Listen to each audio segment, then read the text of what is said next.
"Do you think I still deserve happiness?" That's what she asked him.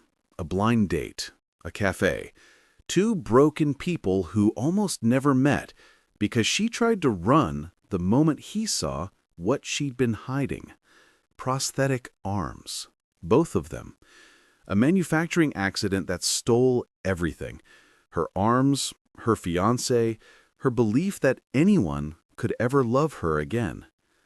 But he didn't let her run. Before we continue, please tell us, where in the world are you tuning in from? We love seeing how far our stories travel. The Copperleaf Cafe smelled like roasted coffee beans and cinnamon. Warren Flincher sat by the window, his coffee growing cold in front of him, his heart hammering against his ribs like it was trying to escape. 2 o'clock. She'd said 2 o'clock. His phone buzzed. His sister Paige. "You better not have bailed." He hadn't bailed, but every cell in his body screamed at him to leave before he had to sit across from someone and pretend he was whole enough to offer anything to anyone. Then he saw her. She walked slowly down the sidewalk, each step deliberate, measured. Blonde hair pulled back in a ponytail. And the prosthetic arms, both of them, mechanical components visible from shoulder down, ending in hook-like attachments that glinted in the afternoon sun. Warren's breath caught. Not from shock, from recognition. She looked exactly like her photos, except the photos hadn't shown the prosthetics clearly. She'd been sitting, arms positioned carefully. She'd been hiding. Kelly reached the cafe door and pushed it open with her shoulder. Their eyes met across the room. Warren raised his hand in a small wave, offering an encouraging smile. Then everything changed. Fear flickered across Kelly's face, not nervousness, pure, visceral fear, followed immediately by shame so thick Warren could feel it from across the room. She took a step backward toward the door. Warren was on his feet before he could think, crossing the cafe in 4 long strides. "Wait," he said softly, reaching her just as her shoulder touched the door. "Please, don't go." Kelly's eyes filled with tears. "I'm sorry," she whispered, her voice breaking. "This was a mistake. I thought maybe—" Her breath hitched. "I thought maybe I could do this, but I can't. Look at me. How could someone like you possibly want—" "Then help me understand," Warren interrupted gently. "Please, we don't have to sit here if you're uncomfortable, but please don't leave without giving us a chance to talk." A tear rolled down Kelly's cheek. She turned her face, trying to wipe it against her shoulder but couldn't quite reach. The gesture was clumsy, awkward, and she made a small, frustrated sound in her throat. "I can't even wipe away my own tears. I'm not... I can't..." Warren felt something crack open in his chest. Without thinking, he gently reached out and wiped the tear from her cheek with his thumb. "May I?" he asked softly, though he had already done it. Kelly's breath caught. Fresh tears came, streaming down both cheeks now. "You see, I can't do the simplest things. I can't—" "Hey," Warren said, his voice barely above a whisper. "Can I tell you something? I almost didn't come today either. I spent this morning convinced I had nothing to offer anyone. My daughter, she's 7, had to give me a pep talk over breakfast because I was spiraling." Despite her tears, Kelly's lips twitched slightly. "Your daughter sounds wonderful." "She's everything," Warren said. He glanced around the cafe. A few people were watching now, curious and not particularly subtle about it. "Listen, there's a beach about 10 minutes from here. Hidden Creek Beach. It's usually quiet this time of day. We could walk, talk, and if you want to leave at any point at all, no questions asked. What do you say?" Kelly stared at him, searching his face for something. Pity, maybe. The polite lie people told when they wanted to escape but didn't know how. She didn't find it. "Okay," she said, finally, her voice small. "The beach." Hidden Creek Beach was small and secluded, bracketed by smooth rocks worn down by years of waves. The water rolled in gently, rhythmic and constant, and the late afternoon sun cast everything in gold. They walked in silence at first. Warren kept his pace slow, matching Kelly's careful steps. The sand was soft here, harder to walk through, and he noticed how she had to concentrate on her footing. I lost them in a manufacturing accident 4 years ago. Textile plant in Ohio. Machine malfunction. Both arms, just above the elbow. By the time they got me out, she trailed off, staring at the water. By the time they got me out, there was nothing left to save. Warren stayed quiet. Every instinct screamed at him to say something comforting, something to fill the silence.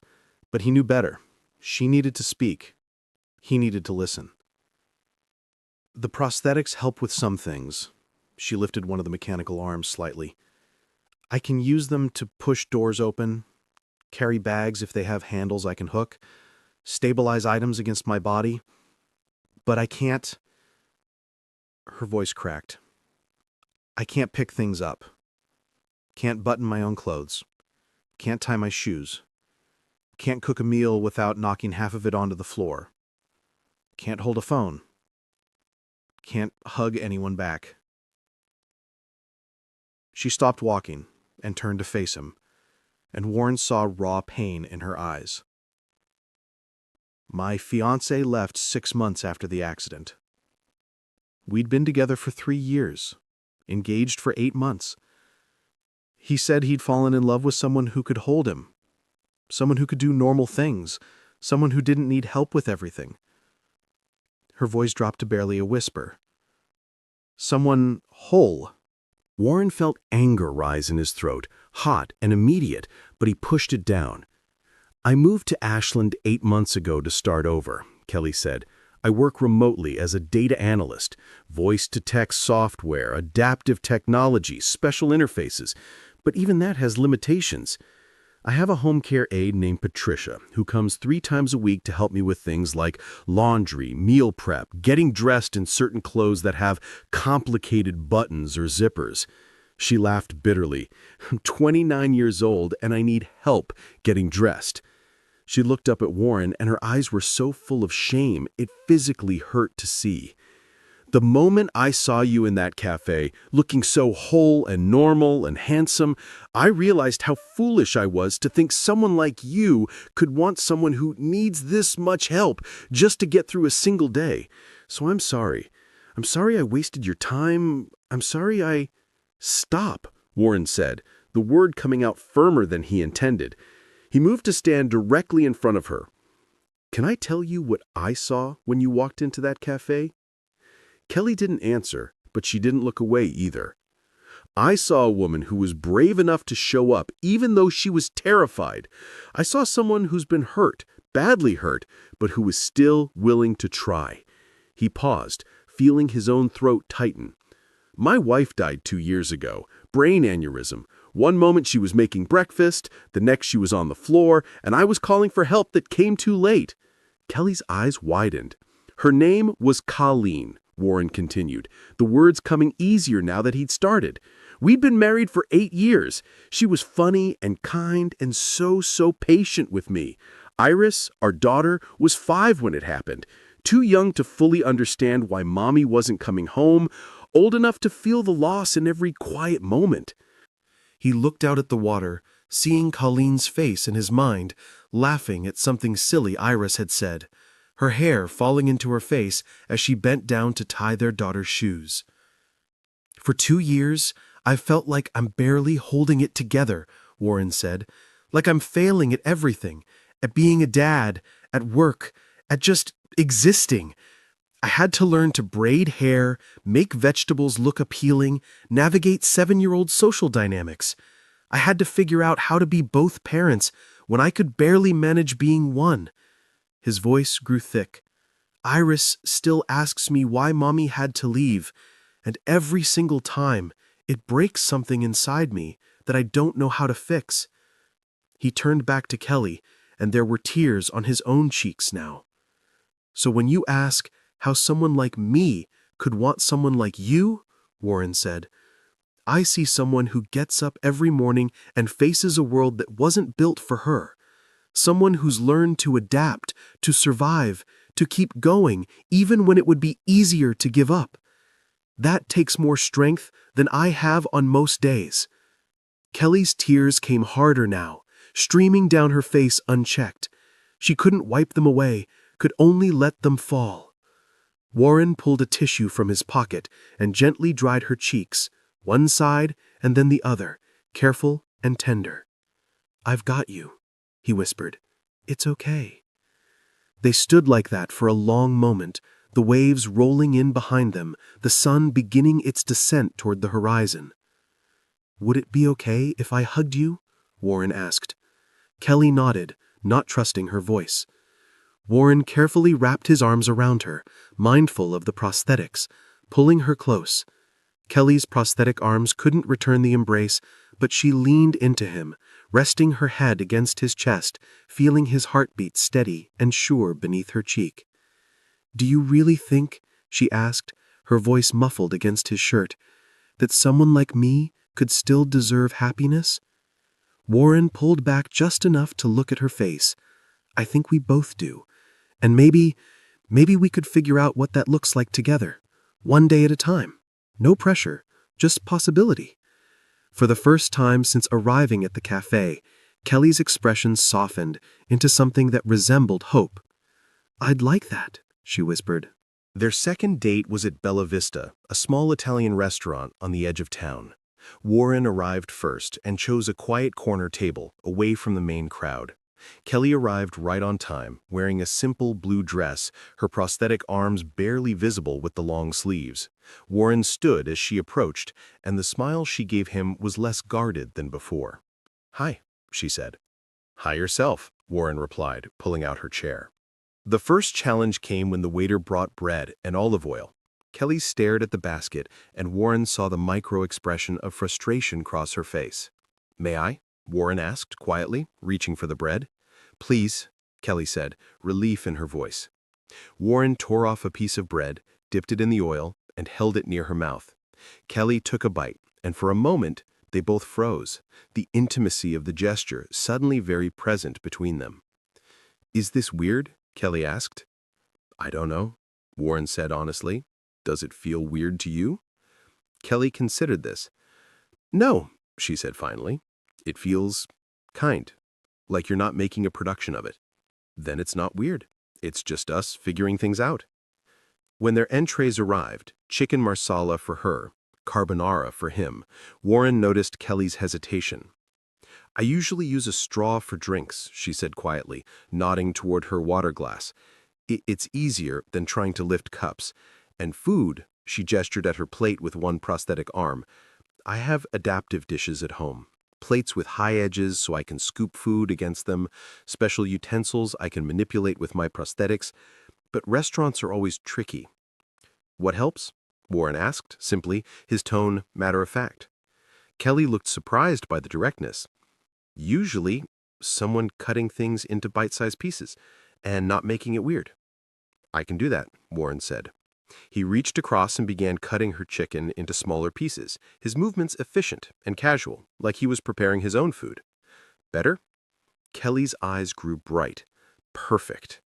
They talked through dinner, about her work as a data analyst, about his job managing a local hardware store, about Iris's obsession with butterflies. Warren fed Kelly bites of food when she nodded, and after a while, the gesture became so natural that neither of them remarked on it. "Tell me about the accident," Warren said during dessert, tiramisu they were sharing. "Only if you want to." Kelly was quiet for a moment. "I was operating a textile press," she said finally. "It was my 4th year at the plant. I knew the equipment, knew the safety protocols, but there was a malfunction, something in the hydraulic system. The machine came down while my arms were still in position." She took a shaky breath. "I remember the sound first, this awful grinding, then the pain, then people screaming." Warren reached across the table and rested his hand near hers, close but not touching, letting her control the proximity. "They got me out in under 10 minutes, but the damage was already done. Complete crush injuries to both arms. The surgeon said amputation was the only option. I woke up 3 days later and—" She trailed off. "Everything I'd taken for granted was just gone." "How long until you got the prosthetics?" 6 months. Had to wait for the residual limbs to heal, for the swelling to go down. Patricia, my aide, She helped me through that time. Learning to do basic things without arms is... Humbling doesn't even begin to cover it. Kelly's voice grew softer. My fiancé tried at first. He really did. But I could see it in his eyes every time he had to help me shower or feed me or adjust my clothes. The disgust, the resentment.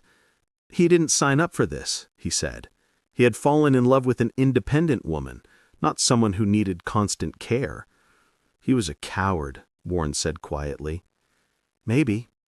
Or maybe he was just honest about something most people would feel but wouldn't say. No, Warren said firmly. Most people aren't that shallow. He was a coward. Kelly looked at him for a long moment. Why are you so sure? Because I've needed help, Warren said. After Colleen died, I couldn't function. My sister Paige had to come stay with us for 2 months. She cooked, cleaned, made sure Iris got to school, made sure I got out of bed. He looked down at his hands. There were days I couldn't even dress myself because the grief was so heavy I could barely move. And you know what Paige said to me? What? She said, this is what love looks like. Showing up when someone can't manage on their own. That's not weakness. That's being human. Kelly's eyes filled with tears again, but this time they felt different. Cleaner somehow. I think I'm starting to believe that maybe you're right, she whispered. Maybe I do still deserve happiness. You do, Warren said. And I'd really like to help you find it, if you'll let me. Their third date was a walk through Lithia Park, the paths winding through old-growth trees and alongside a creek that bubbled over smooth stones. Kelly was more relaxed now, her steps more confident. I can't hold hands, she said as they started down the main path. I know that's probably something you'd want to do, but the prosthetics don't work that way. They're not hands, they're tools. They help me do some things, but they can't... She trailed off. They can't do things like that. Then we'll find other ways, Warren said. He gently hooked his arm through hers, letting her prosthetic arm rest in the crook of his elbow. How's this? Kelly looked down at their linked arms, then up at his face. Perfect, she said, voice thick with emotion. They walked in comfortable silence for a while, the only sounds the creek and the birds overhead. Warren felt something settling in his chest, something he hadn't felt since Colleen died. Peace, maybe, or the beginning of it. Can I ask you something? Kelly said. Anything. What made you say yes to this? To the blind date? To me? Warren thought about the question carefully. My sister set up the dating profile without asking me. I was furious at first. I wasn't ready. Didn't think I'd ever be ready. But then you messaged me. What did I say? You quoted a line from a book. Still learning that it's okay to take up space in the world. Warren glanced at her. That resonated with me. After Colleen died, I felt like I was just taking up space. Like I was this hollow thing going through the motions, but not really living. And here you were, saying the exact thing I'd been feeling but couldn't put into words. Kelly nodded slowly. It's from a memoir I read, about a woman who survived a house fire. She said that for years afterward, she felt like she didn't deserve to exist anymore, because she'd survived and her family hadn't. She spent years making herself smaller, quieter, less present, until someone told her that her existence wasn't something to apologize for. Do you still feel that way? Like you need to apologize for existing? Sometimes. Most times. I look at people living normal lives, holding coffee cups, typing on keyboards, opening doors without thinking about it, and I feel like I'm a burden, like I'm asking the world to accommodate something broken. Warren stopped walking. He turned to face her fully, his expression serious. You're not broken. You're different. Those are not the same thing. Aren't they? No. Broken implies you need to be fixed to have value. Different just means the world needs to make room for you. And the world should make room for you, Kelly. You deserve to take up space. Kelly's eyes shimmered. I'm falling for you, she said, the words coming out in a rush. And it terrifies me, because what if you wake up one day and realize how much work I am? What if...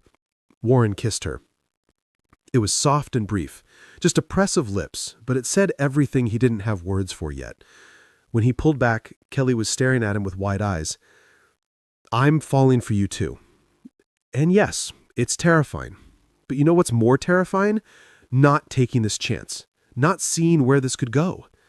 Kelly leaned forward, resting her forehead against his chest. "Okay, let's see where this goes."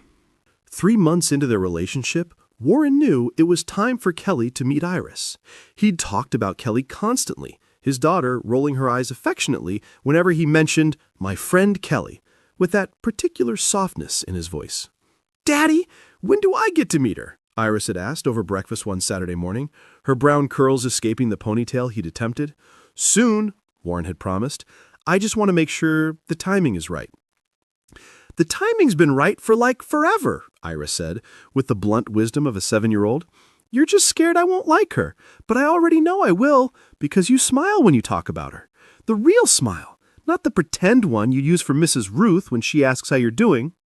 Warren choked on his coffee. Now, walking toward the park with Kelly beside him, Warren felt his heart hammering, not because he worried about Iris's reaction. His daughter had a heart bigger than most adults, but because he wanted Kelly to feel comfortable, accepted, loved. "She's going to ask questions," Warren warned, "probably very direct ones. 7-year-olds don't really have filters." "I prefer direct," Kelly said, though her voice held a tremor of nervousness. "It's the tiptoeing around things that's hard." They spotted Iris immediately, a blur of energy racing toward them, her curls flying behind her. "Kelly!" Iris shouted, skidding to a stop in front of them. "Hi, you're Kelly. Daddy told me about you." Then Iris stopped short, her eyes going to Kelly's prosthetic arms. Her expression wasn't fear or disgust, just open, unfiltered curiosity. "Wow," Iris breathed. "Those are really cool. Are they heavy? Can you pick things up with them? Do they make robot sounds?" "Iris," Warren started, but Kelly smiled. "It's okay," she said, kneeling down to Iris's level. "They are kind of cool, aren't they? Yes, they're heavy, about 5 pounds each. And no, I can't pick things up with them. They don't work like real hands. But they help me do some things like push doors open or carry bags with handles." "So what do you do when you need to pick something up?" Iris asked, genuine curiosity in her voice. "Usually I ask someone to help me," Kelly said honestly, "or I use my feet if it's something on the ground. I've gotten pretty good at using my toes." Iris's eyes went wide. "That's so cool! I wish I could use my feet for stuff. Daddy says I have to use my hands for eating, but feet would be way more fun." "We're keeping food away from feet, thank you," Warren said, trying not to laugh. Iris tilted her head, studying Kelly thoughtfully. "If you need help with stuff, I'm really good at helping. I help Daddy all the time. I can reach high things and low things, and I'm very careful. Well, sometimes I drop things, but Daddy says that's okay because I'm still learning." Kelly's eyes grew bright with tears. "Thank you, Iris. That's very kind of you." "Come on," Iris said, her moment of seriousness passing as quickly as it came. "I want to show you my favorite tree. It's the best climbing tree in the whole park." She started to reach for Kelly's prosthetic hand, then paused, looking uncertain for the first time. "You can walk next to me," Kelly said gently. "We can talk while we walk." "Okay." Iris skipped alongside them, chattering about butterflies and her friend Emma and how Mrs. Ruth let them watch a documentary about monarch migration. At the ice cream shop afterward, Warren helped Kelly with her cone, holding it for her between bites. Iris watched with interest, her own cone dripping chocolate down her fingers. "Do you need someone to help you eat all the time?" Iris asked. "Not all the time. At home I have special bowls and plates that make it easier for me to eat by myself. They have high edges so I can scoop food against them. But ice cream cones are tricky. They're hard to hold, and they melt fast." "I could help you," Iris offered eagerly. "I'm really good at holding things." "I drop things too. All the time, actually. Even with my prosthetics." Iris looked delighted by this revelation. "Really? Daddy gets upset when I drop things sometimes. He says I need to be more careful." "I think your daddy just worries about you," Kelly said, glancing at Warren with a soft smile.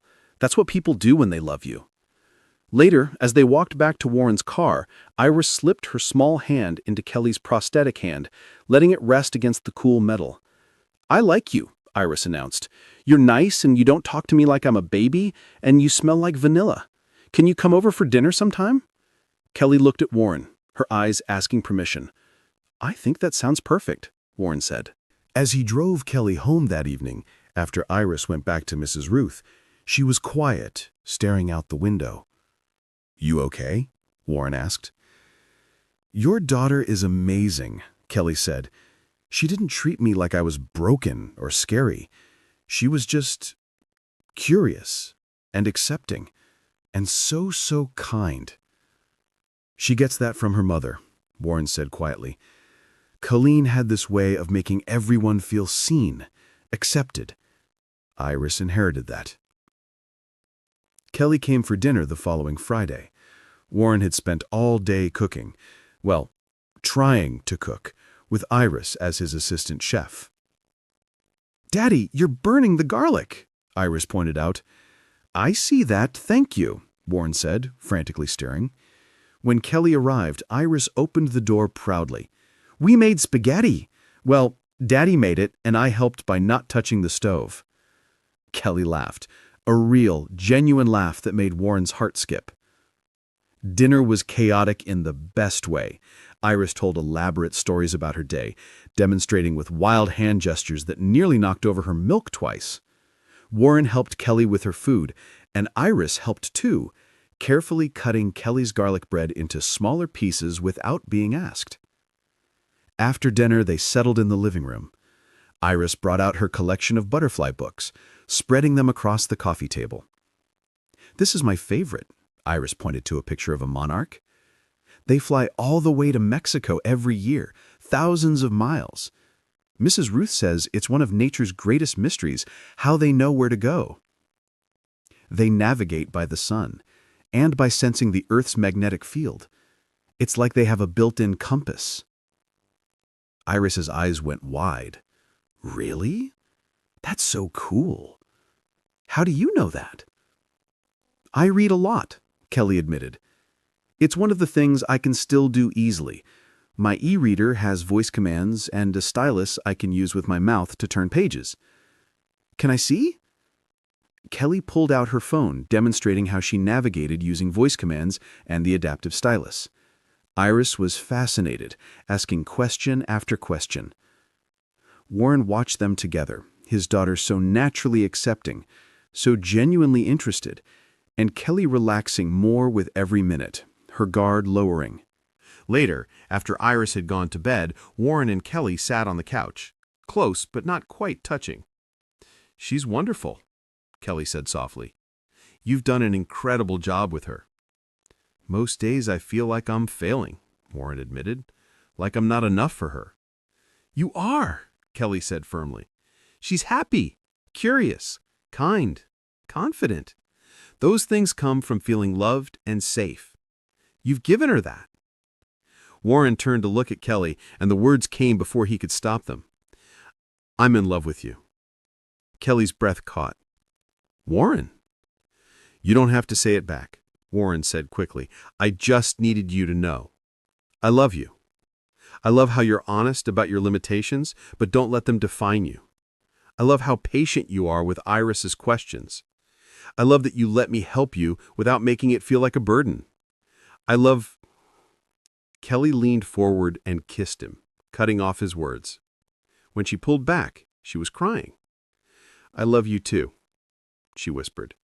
"And it terrifies me, because what if this is too much? What if you realize that dating me is one thing, but actually building a life with me is—" "Stop," Warren said gently. He cupped her face in his hands, wiping her tears with his thumbs. "We'll figure it out. Together. One day at a time." "Together," Kelly echoed, leaning into his touch. As the months passed, Warren learned the intricate details of Kelly's life, the things she could do, the things she needed help with, and the careful balance between assistance and independence. He learned that mornings were hardest. Kelly had a routine with Patricia, her aide, who came Monday, Wednesday, and Friday at 7 a.m. to help her shower and get dressed in clothes that had complicated buttons or zippers. "On the days Patricia doesn't come, I wear easier clothes," Kelly explained one evening. showing Warren her closet. Elastic waistbands, pullover shirts, slip-on shoes.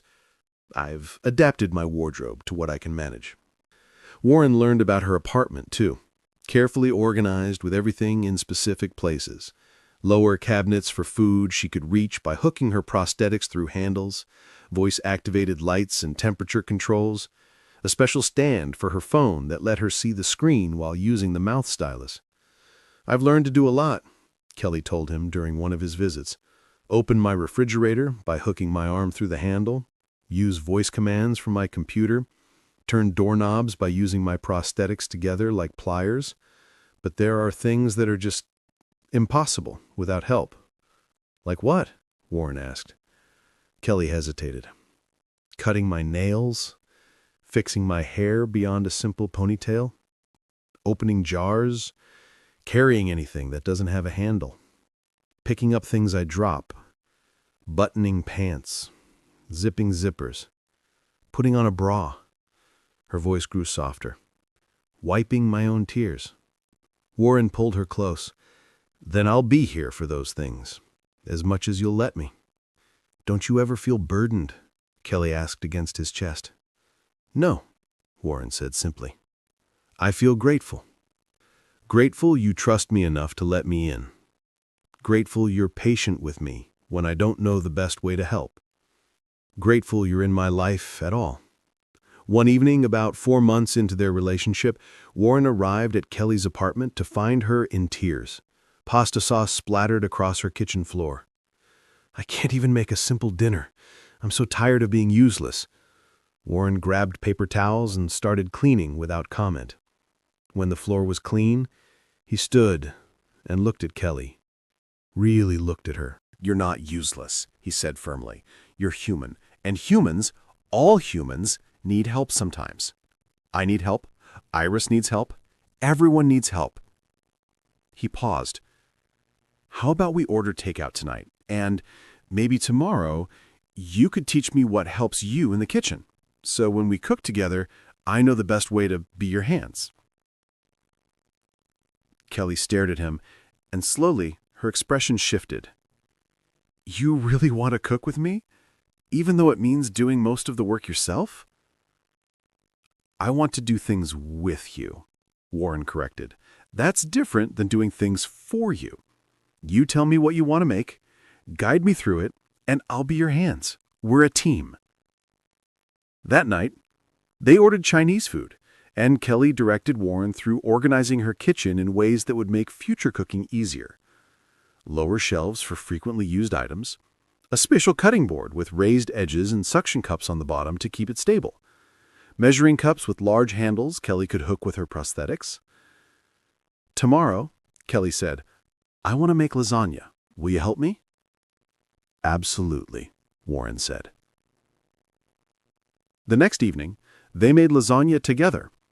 Warren's hands doing the physical work while Kelly directed every step, tasting the sauce, approving the cheese ratio, telling him exactly how to layer everything. It wasn't graceful. Warren dropped sauce on his shirt. Kelly accidentally knocked over the oregano with her prosthetic arm. They laughed more than they cooked. But when they pulled the finished lasagna from the oven, golden and bubbling, Kelly looked at it with tears in her eyes. "I made that. We made that." "We did?" Warren agreed, kissing her temple.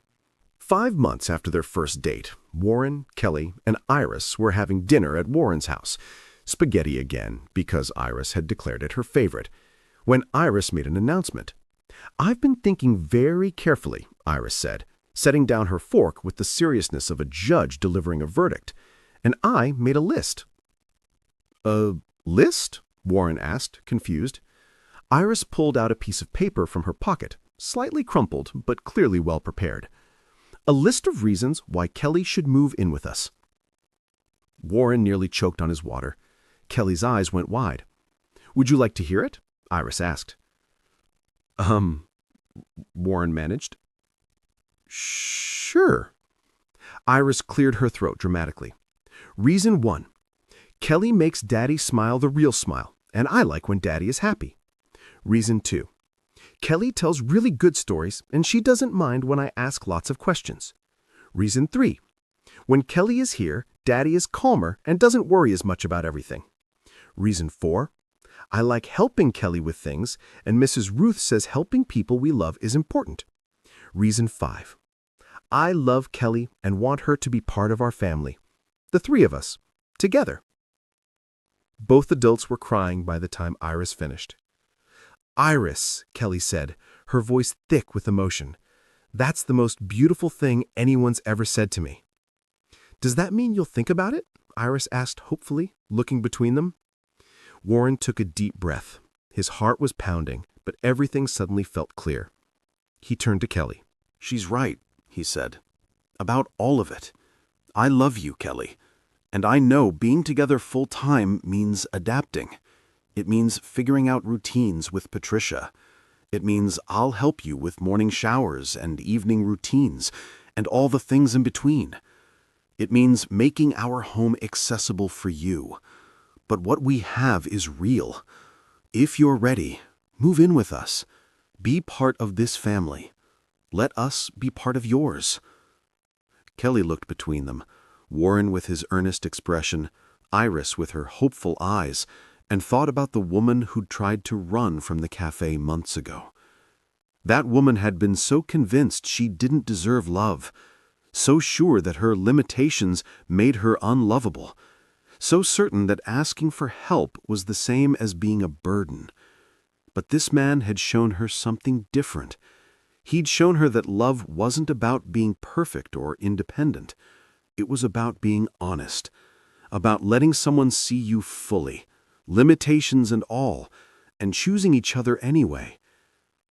Yes, Kelly said, her voice steady despite the tears streaming down her face. Yes, I want this. I want us. It won't always be easy. Nothing worth having is, Warren said, gently wiping her tears with his thumbs. Iris launched herself at them, somehow managing to wrap her arms around both of them. Best day ever. Well, top 5 at least. Warren laughed, and Kelly felt the vibration of it against her shoulder. For the first time in 4 years, she felt whole. Not because her arms had grown back, not because her limitations had disappeared, but because she'd found people who loved her exactly as she was. Moving in together was both easier and harder than Kelly expected. Easier because Warren and Iris made everything feel natural. They cleared space in the closet for her adaptive clothing. They lowered hooks in the bathroom so Kelly could hang towels where she could reach them. They moved frequently used items to accessible shelves. Harder because it meant Kelly's vulnerabilities were on full display every single day. Warren learned her morning routine. How Patricia would arrive at 7 on Mondays, Wednesdays, and Fridays to help Kelly shower and dress for the day. How on other mornings, Warren would help instead, patient and gentle as he washed her hair, careful as he helped her into clothes, matter-of-fact as he brushed her teeth when she asked. "Does it bother you?" Kelly asked one morning, standing in the bathroom in just a towel, Warren helping her into a bra. "Having to do all of this?" "Does what bother me?" "This, helping me with everything. Things I should be able to do myself." Warren paused, his hand stilling on the clasp. "Kelly, look at me." She met his eyes in the mirror. "I don't do these things because I have to. I do them because I love you. Because being close to you in these vulnerable moments is a privilege, not a chore. You trust me enough to let me help you. That means everything to me." Kelly's eyes filled with tears. "I'm still learning to believe that." "Then I'll remind you every day until you do," Warren said, kissing her temple. Iris adapted too. She learned to carry Kelly's bags after grocery shopping, hooking them carefully over Kelly's prosthetic arms when they were light enough, carrying them herself when they were too heavy. She learned to ask before helping, respecting Kelly's independence while being ready to assist. One afternoon, Kelly was trying to open a jar of pasta sauce in the kitchen. She'd wedged it against the counter, using her prosthetics to try to twist the lid, but it wouldn't budge. "Need help?" Iris asked from the doorway. Yes, please, Kelly said, frustration evident. Iris opened it easily. Mrs. Ruth says everyone needs help sometimes, she said, handing it back. She says the bravest people are the ones who ask for help when they need it.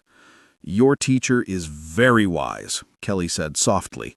She's okay, but I think you're braver than anyone in my whole school. You do so many things even though they're hard.